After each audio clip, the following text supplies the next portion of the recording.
самом деле геноцида никакого и не было. Геноцида не было, да. Геноцида не было, могу сказать, это точно. Десятки тысяч убитых и изгнанных с территории Чечен. У вас откуда такая информация? Вы все-таки журналист федерального СМИ, и вы не можете распространять недостоверную информацию. Слушайте, у вас какой источник? Во-первых, Путин говорил о 30 тысячах. То есть вы, как журналист «Эхо Москвы», цитируете Путина, и вы считаете, что чеченские власти говорили о 160-150 тысячах. Кого?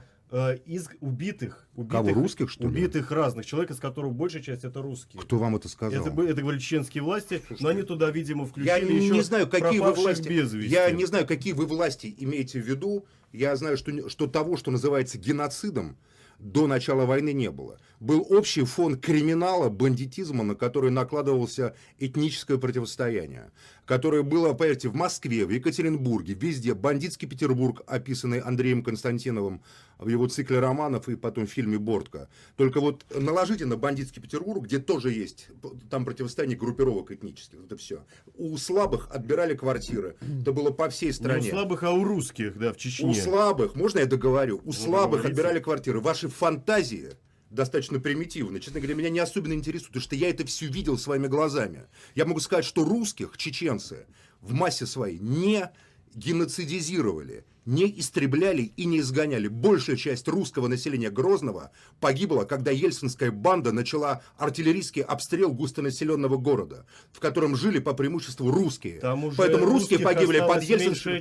Это ваши фантазии, русские а я там был. Оттуда, вы там не были, а я там был. Не рассказывайте мне сказки.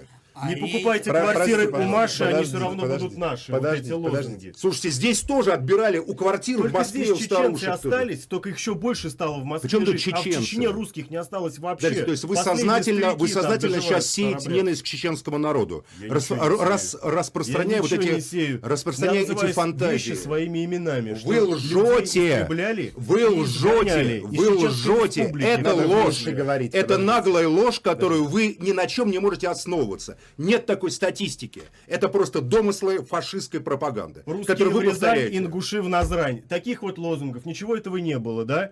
Это политика, которая полностью поддерживалась самопровозглашенной властью в Чечне в те это годы абсолютная хрень. На практике. Это просто ложь и тупая глупость, которая не имеет ничего общего с реальностью. Население Грозного половина русские, половина чечены. Русских да не русские там были, там армяне, евреи жили, русских там жило мало. С евреями было в Сгулькин нос. Ну что мне рассказать? Вы хоть раз были в Грозном? Вы хоть раз в жизни в Грозном бывали?